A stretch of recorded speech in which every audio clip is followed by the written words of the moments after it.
So magandang umaga po sa mga kapatid natin nandito sa Asia. Magandang tanghali din sa mga nasa Australia, magandang hapon sa New Zealand, at magandang gabi sa nasa Canada. Ang pagpapala ng Panginoong Sus at ng ating Diyos Ama ay sumainyong lahat, kasama na rin ang mga nanonood nitong ang video. Sabi po ni Richard Halverson, Christianity is either relevant all the time or useless anytime. It is not just a phase of life, it is life itself. Ang pagka-Kristiyano mismo ang ating pong buhay, mga kapatid. Kaya kung hindi may papamuhay, wala po itong saysay. Marami tayong pinagdadaanan na ipanalangin kanina, at totoo naman yan ang sinasabi ng banal na kasulatan. Sa ating pagsunod sa Panginoon, hindi po ito ang magiging dahilan para tayo ay umiwas o iwanan natin ang Panginoon at tumalikod tayo. Kundi magpapatuloy pa rin tayo sa ating pagsunod at paglilingkod sa ating Panginoon. Nais ko pong balikan natin yung mga naging paksa natin para sa ating series ng 1 Peter chapter 1. The foundation of our security. Yan yung ating unang narinig sa first Sunday. Ang pundasyon ng ating seguridad. Tiniyak ng Panginoon ang kaligtasan natin sa pamamagitan ng paksang ito. Na kahit ano pa ang mangyari, secured na po, sigurado na ang ating kaligtasan. Ang pangalawa naman, proper perspective in troubles o wastong pananaw sa mga kaguluhan. Kailangan alam na may kaguluhan tayo na mararanasan. Dapat alam po natin yan. At ang kailangan, wastong pananaw. Kapag tama ang pananaw, dito, tiyak hindi mababaw ang ating pananalig. Because troubles, hardship, adversity is part of our life. Hindi po yan hiwalay, kasama talaga. Si George Mueller, may sinabi siya. Sabi niya rito, to learn strong faith is to endure great trials. I have learned my faith by standing firm amid severe testings. Para matutunan po natin na meron talaga tayong matibay na pananampalataya. Kailangan lampasan ang malalaki at mabibigat na pagsubok sa tulong ng Panginoon. Sabi ni George Mueller, natutunan ko na ang aking faith ay manatili at di mawawala sa kabila ng matitinding pagsubok. Dapat hindi lang si George Mueller ang nagsasabi nito. Bawat isa sa atin na mananampalataya. Kailangan natin magpakatatag, kailangan natin magpakatibay, kailangan natin lampasan, pagtagumpayan ang mga mabibigat na pagsubok na dumarating sa atin. Bakit po? Kasi dito nalalaman kung matibay tayo kapag hindi tayo bibigay. Kaya ngayong umaga, ngayong araw nito, ang ating paksa ay merong pamagat, readiness for rough times. Hindi lamang sa kaguluhan ang dapat makita, kundi ang kahandaan, our readiness, para sa mga mahihirap na panahon. Marami po yan. Minsan matagal, hindi minsan maikli. Meron talagang matagal. Para po hindi tayo mabigla o mabulaga. Kung mapapansin po ninyo, matapos tiyakin ng Diyos ang ating kaligtasan sa foundation of our security, hindi niya inilihim ang mga kaguluhan, the troubles, ang mga kahirapan, rough times, na ating kakaharapin. Last quarter ng 2019 ay lumabas ang COVID-19 sa China. Hindi masyado ito pinansin ng mga tao at walang readiness for rough times. Akala kasi malayo ito, hindi ito makakatawid ng dagat. Pero pagpasok ng 2020, nandito na sa Pilipinas. Sino sa inyo ang nag-alala nung ideklara ang enhanced community quarantine sa buong Luzon last year? Ang number one sinasabi, walang lalabas ng bahay.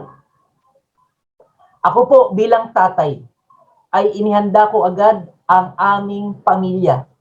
Kinausap ko ang mga anak ko, kinausap ko ang misis ko, sabi ko sa dalawa kong anak na malaki, tignan nyo nga yung mga pagkain natin, kasi bawal nang lumabas. Tignan nyo yung pagkain natin. Tignan nyo, para malaman natin kung gaano karami, gaano tatagal, at pinag-aralan namin paano namin ito titipirin. Ako bilang tatay, isa sa instinct is protektahan ng pamilya. At sinabi ko, nagdesisyon ako sa sarili ko, ako kaya ko magtiis ng gutom, kaya kong kumain ng konti. Pero mga ang bata, hindi sanay ang mga bata eh. Kaya sabi ko, ayusin natin ang pagkain natin, pag-aralan natin, dahil pag tumagal ito at maubos ang pagkain natin, hindi ko alam kung ano kakainin natin. Kaya dapat mag-ingat tayo at pag-aralan. Hindi lang yun, tinignan din namin yung hawak namin pera. Paano rin namin titipirin itong natitirang pera namin na aming hawak. This is the rough times na kinaharap natin. And are we ready for that? Marahil, yung iba ay hindi talaga pinagandaan dahil hindi nila ito inaasahan.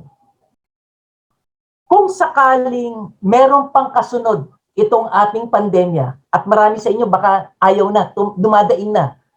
Sa palagay ko, marami rin ang nanalangin, Lord, itigil mo na itong pandemic. Tapusin mo na ang pandemic para mawala ng lahat. Pero naniniwala ko, kahit matapos itong pandemic, meron pa rin susunod na iba na problema, pagsubok na darating pa rin sa ating buhay. Kaya nga tinignan natin sa ating mga paksa, kailangan natin ng right perspective, wastong pananaw at yung kahandaan natin sa ganitong panahon ng mga kahirapan. Makinig kayo, makaliligtas po tayo. Ulitin ko, makaliligtas po tayo dahil meron tayong tagapagligtas. Amen po ba, mga kapatid? Huwag tayong matakot. Amen. Thomas Kempis may sinabi rin, the measure of every man's virtue is best revealed in time of adversity. Yan po yung kahirapan. Yan po yung pagsubok. Adversity that does not weaken a man, but rather show what he is. Ang kahirapan ay hindi tinatakasan, kundi nilalabanan. Sapagkat sa pamamagitan nito, na kahirapan, pagsubok, ay nasasaksiyan ang katangian ng tao kung sino ang may sinasampalatayanan. Hindi po tayo mahihinang nilalang. Hindi. Sapagkat tayo ay hinirang ng Diyos na sa atin ay lumalang. Tignan natin ang ating outline. Kahit saan siguro, mahalaga na tayo ay handa. Saan? Sa pag-aasawa, pinaghahandaan yan. Sa panganganak, pinaghahandaan yan. Sa pag-aaral sa kolehiyo, pinaghahandaan yan. Kaya ang ating tema ngayon, paano maipapakita ang kahandaan para sa mga mahihirap na panahon? Ulitin ko, hindi po ito maiiwasan, itong mahihirap na panahon. Kaya kailangan paghandaan bilang mga mananampalataya sa ating Panginoon. Ano pong una? Ang unang-una ito, sinasabi sa talatang 13, maging mahinahon. Sa ating makikita, basahin ko ang talatang 13. Kaya nga, ihanda ninyo ang inyong mga isipan para sa dapat ninyong gawin. Dito po natin kinuha ang ating paksa, readiness for rough times. Ang kahandaan sa mga mahihirap na panahon. Anong sabi? Maging mahinahon kayo. Yan yung unang-una nating makikita. Ano po ba ang kabaliktaran ng mahinahon? Ang kabaliktaran niyan, marahas, laging galit, at maligalig. Of course, marami pang iba. Kung hindi mapaghahandaan ang mahihirap na panahon, dito mauuwi ang tugon ng tao o kahit Kristiyano pa. dito mauuwi kung hindi tayo magiging mahinahon. Si Dr. Charles Stanley ay isang pastor na sinasabi niya, nagkaroon siya ng isang quotation, sabi niya, don't make any decision. At ginamit niya yung saltang halt. Yung saltang halt, ibig sabihin tigil, di ba? Halt, tigil. Pero niligyan niya ito ng ibig sabihin ng meaning. Don't make any decision when you are hungry. Huwag kang magdesisyon kapag gutom ka. Dahil sigurado ang desisyon mo hindi maayos. Natandaan niyo ba si Esau? Si Esau sa sobrang gutom, nagdesisyon ng walang kwenta.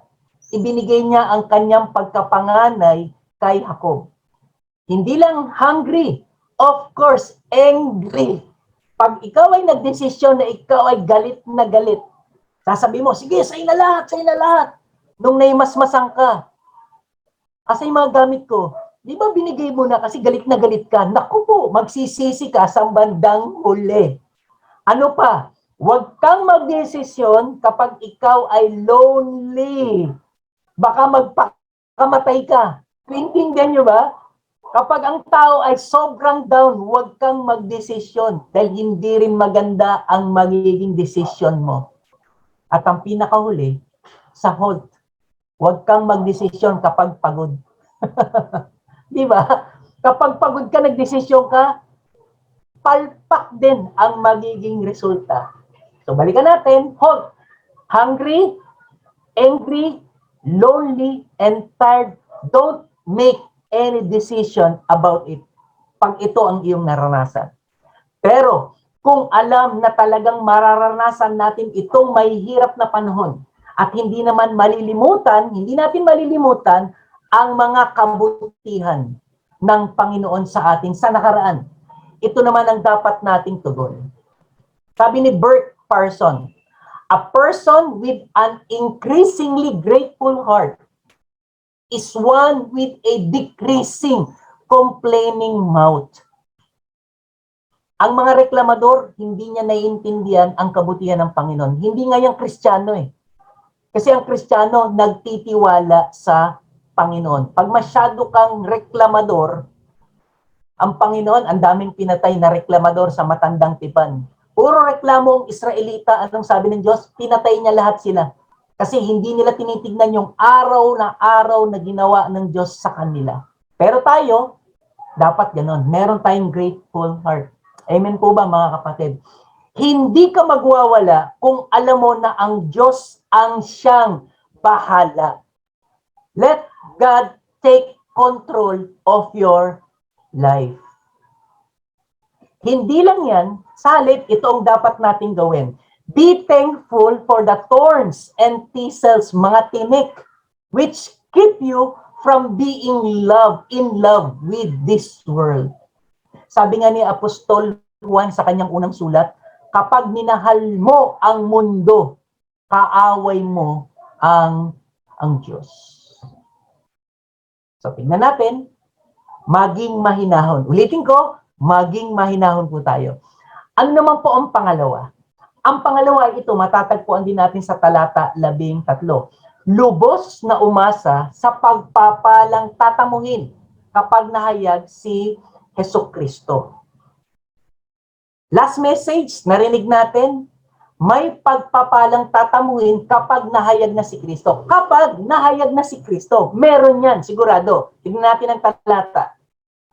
Ang sabi rito, at lubos na umasa sa pagpapalang tatamuhin ninyo kapag nahayag na si Hesukristo. So maliwanag, merong tatamuin, pagpapala, kaya dapat lubos tayong umasa. Huwag na mawawala ang ating pag-asa. Sabi ni Dietrich Bonhoeffer, we do not complain of what God does not give us. We rather thank God for what He does give us daily. Huwag ka magreklamo kapag hindi niya ibinigay. Pero magpasalamat ka kapag binigyan ka niya. Araw-araw. Itong hangin, itong sikat ng araw, iba sa atin, inuulan ngayon, pero dito maaraw na. Pag binibigyan tayo ng kalakasan, nakakakita pa tayo, malakas ang ating katawan, wala tayong nararamdaman, magpasalamat tayo. Pero hindi ka binigyan ng bagong cellphone, hindi ka binigyan ng bagong damit, hindi ka nagkaroon ng bagong appliances, huwag kang magreklamo. Huwag kang magreklamo. Pag may pagkakataon, nakaipon, mag-ipon ka lang para meron ka. Ngayon, tingnan natin ito. Sabi sa Efeso 1, purihin ng Diyos at Ama ng ating Panginoon Kristo, pinagkalooban niya tayo ng lahat. Ano yung lahat? Pagpapalang spiritual. Atin na yan. Sigurado yan. Guaranteed. Ibinigay na. Pinagkaloob na. Nasaan? Nagmumula ito sa langit dahil sa ating pakikipag-isa sa ating Panginoon. So kung titingnan po natin, ibinigay na ang lahat ng pagpapalang spiritual sa atin. Atin na yan. Makinig kayo, sayang naman kung hindi pa natin aantayin ang lahat ng pagpapalang spiritual. Sa'yo na yan, ibinigay na ng Diyos. Kailangan lang, antayin natin mahayag ang ating Panginoon. Alin ba itong pagpapalang spiritual? Yan yung langit. So gusto mo bang pumunta ng langit? Siyempre, pag namatay ka, or pag dumating ang Panginoon sa isang kisap mata, magpapalit tayo ng glorified body at pupunta tayo talaga ng langit. So yan, lubos tayong umasa, atin na yan. Huwag pang mawala. Sabi nga yung ginto baka maging bato pa kapag tayo ay nagpabaya o tayo ay naging galit at nawala ang pagiging mahinahon natin. Umasa po tayo mga kapatid ng lubos na tatamuhin natin, mapapasa atin ito at lalo na kapag nahayag na, dumating na ang ating Panginoong Jesus. Ano ang pangatlo? Ito ang pangatlo. Huwag umayon sa masasamang pagnanasa tulad ng mga ginagawa noong di pa ligtas. Tignan natin ang talata. Sabi dito, bilang masunuring anak, tayo ay anak ng Diyos.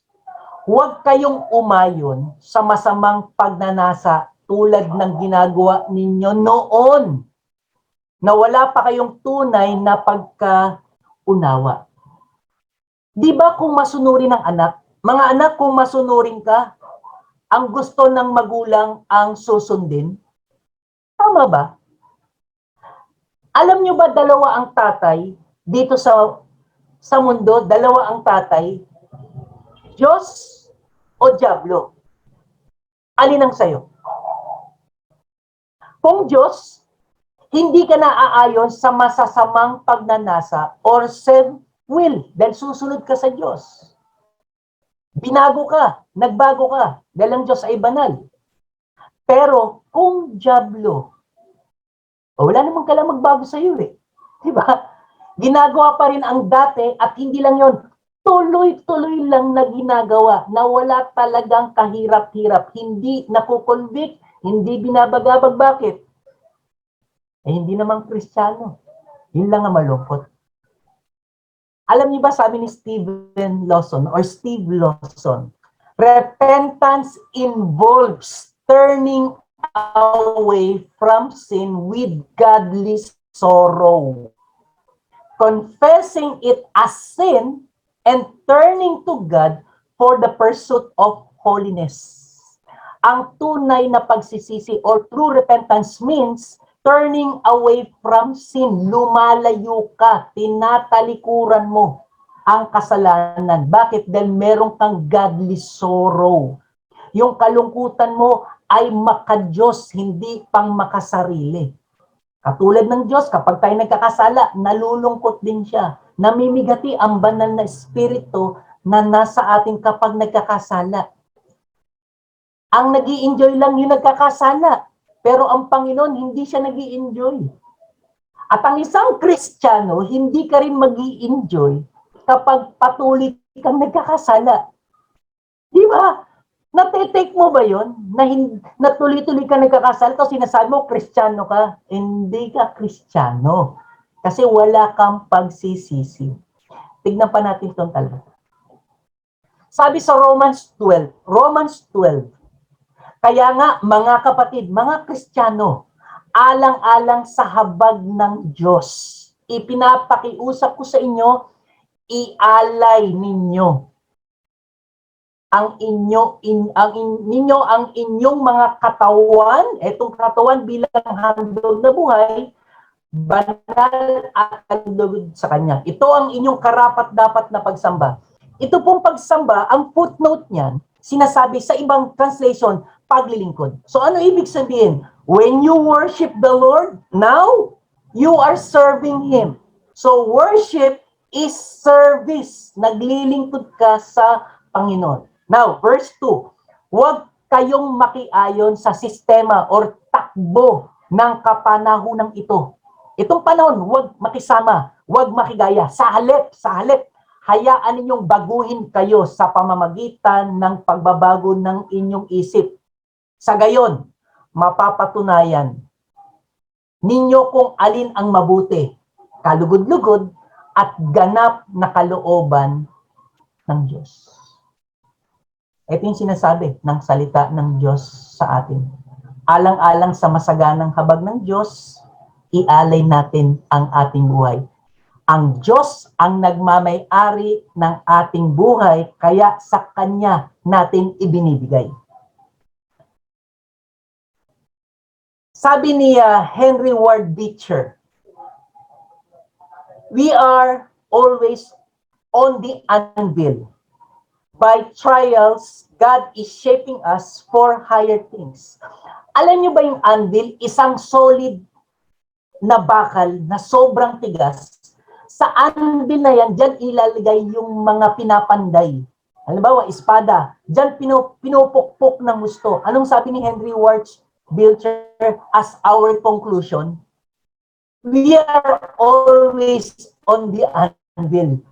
Tayong mga Kristiyano ay laging nakapatong sa anvil at tayo ay pinupukpok, hinuhubog, inaayos, dinidisenyo para hindi mabulok, hindi para masira, para sa higher calling. Nakasusunod ba kayo mga kapatid? For the higher calling, para sa mas mataas na pagkatawag. Dito tayo hinuhulma, inaayos ng ating Diyos. Sabi pa rin ni Henry Ward, troubles are often the tools by which God fashions us for better things. Hindi lang higher things, but better things. Maliwanag, mga kasama, mga kapatid. Hindi ito dapat iwasan o katakutan ang kahirapan at pagsubok. Ang kailangan lamang, ito ay paghandaan. Paghandaan natin. Bumelo tayo. Di ba? Pag tayo, ako po, nung nagpaturok, kahit sabihin natin lalaki ako, o sir, ituturok na, inanda mo rin yung braso mo, di ba? Papakiramdaman mo. Pero hindi ako pumikit at tinitignan ko yung gamot kung may sasaksak ba eh. Pero tayo, di ba, lahat pinaghahandaan natin. Para pag dumating sa atin, we are much prepared. Kailangan gawin natin ito para po sa ating kabutihan at katatagan. At syempre, para sa karangalan ng ating Panginoon. Si John Bunyan may sinabi, I have often found that the best Christians are found in the worst of times. Di ba nakikita naman talaga kung sino ang matibay? Kung sino yung last man standing. Kung sino yung nandyan, siya yung matibay. Minsan kapag may mga taong sinasabi natin, magpakalakas ka, tapangan mo, lakasan mo loob mo, lumabang ka. Pero pag ayaw ng lumaban, pinanghinaan na ng loob, mamamatay talaga eh, mamamatay na eh. Tayo hindi naman tayo mamamatay physically eh. Dahil lumalaban tayo. Lalo na spiritually, di ba? Hindi mo itatapon ang pananampalataya mo. At itong mga worst times natin, dito lalo lumalabas kung sino tayo, kung anong klaseng Kristiyano tayo. Dito matatagpuan sa oras ng kaguluhan at kahirapan ang ating pagiging Kristiyano. Marahil ito ay nahulog sa kahinaan yung mga taong nawala. They just give up and surrender. Kaya sila nawala. Balikan natin yung tatlo nating outline. Paano may papakita ang kahandaan para sa mga mahihirap na panahon? Unang-una, dapat maging mahinahon. Pangalawa, meron tayong pagpapalang tatamuhin sa pamamagitan ng ating Panginoon. Ang kailangan lang, lubos magtiwala. Keep on trusting. Keep on hanging. Yield. Dumikit ka sa ating Panginoon. At wag na wag kang umayon sa masasamang pagnanasa na ginagawa mo noon. Dapat graduate ka na. Iwanan mo na yan. Now, tignan natin ito. Para sa ating application, ano ang dapat natin gawin? Tignan natin yung talata 15. Ang sabi nito, dahil ang Diyos na pumili, ayan, nilagyan ko ng kulay, no? Ang Diyos ang pumili sa inyo ay banal. Ano pong ibig sabihin nito? Sabi sa John 15, hindi kayo ang pumili sa akin. Of course, ang Panginoong Sus nagsasalita. Ako, sabi ng Panginoong Sus, ako ang pumili sa inyo. Hinirang ko kayo, pinili, upang kayo'y humayo. Eto na, makinig kayo. Humayo, magbunga, nagbabago, nag-iibanghelyo, at yung bunga, manatili, matibay, hindi nawawala, hindi nawawasak ang ating bunga, yung pagiging Kristiyano, the result of our Christianity. Sa gayon, ang anumang hingin ninyo sa Ama, sa aking pangalan ay ibibigay sa inyo. Kung titignan nyo itong panalangin, akala ng iba, uy, humingi tayo, oy, tumigil. May kondisyon, ayun kondisyon, humayo kayo, magbunga, manatili. Sa gayon, ang anumang hingin ninyo, Lord, bigyan mo pa ako ng kalakasan. Of course, bibigyan kanya ng kalakasan. Bakit? May ginagawa ka eh. May ginagawa ka eh. Pero kung wala kang ginagawa, ano ibibigay niya sa'yo? Eh wala ka namang ginagawa. Ito pa. Tignan natin ng 15D. Kailangan, walang option, necessary, kailangan. Dapat din kayong magpakabanal sa lahat ng inyong ginagawa. Kayong nakakaalam. Kung ano ginagawa nyo, nagtatrabaho ka, nag-aaral ka, o anuman, whatever you do, ikaw ang nakakaalam kung ikaw ay nagpapakabanal o hindi. Tignan nyo ito.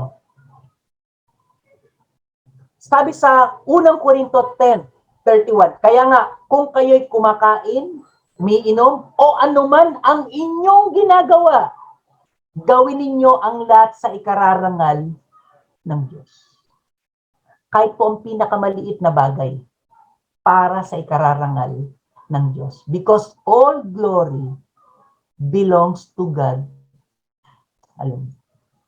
Kapag kaya mo, na itong ginagawa mong pagbabasketball ay mapapapurihan ng Diyos, gawin mo. Kung itong pagbabike, sa palagay mo, napaparangalan mo ang Diyos, gawin mo. Pero kung alam mong hindi, tumigil ka. Diba? Kasi sinasabi to, ano man ang ginagawa, dapat ang Diyos ang ikarang. Hindi sinasabing, ito, di mo alam kung Kristiyano o hindi, patay ka, hindi mo napaparangalan ang Diyos. Now, let me challenge you. Sabi ni Steve Lawson, the primary purpose of the Word of God is to glorify the God of the Word. Kung binabasa mo ang salita ng Diyos, napaparangalan mo ang Diyos. And the primary purpose is to glorify the Lord of the Word. Kapag sa pagbabasa mo ng Biblia, ay napaparangalan mo ang Diyos dahil sinusunod mo ito. Kasi sabi nga, ang Biblia, hindi lang yan pinapakinggan at hindi lang yan sinasalita. Dapat yan ay ginagawa. Dahil dito makikita na ikaw nga ay tunay na nagbabasa.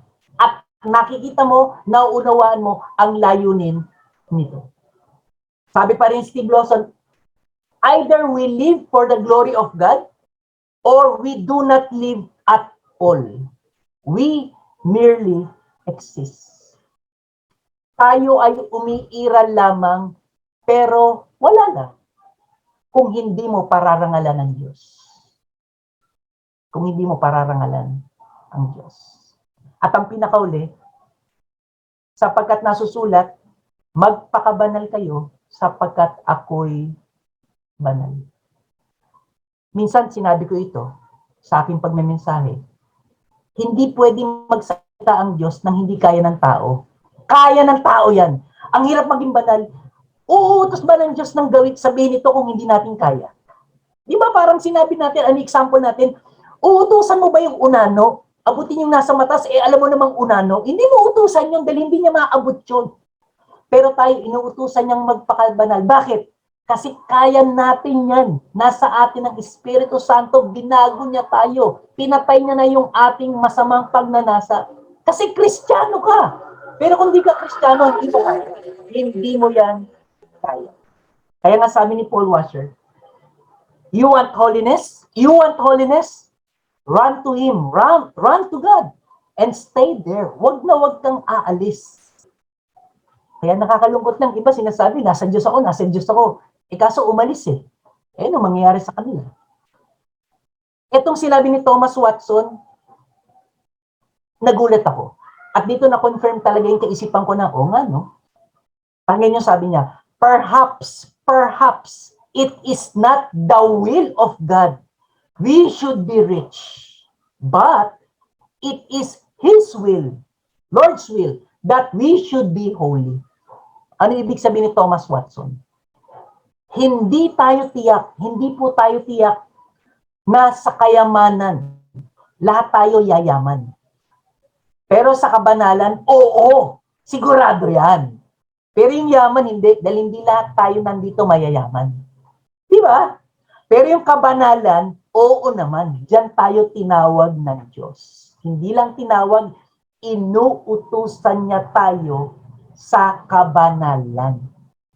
Ito ang kalooban ng Diyos para sa lahat ng pinili o hinirang.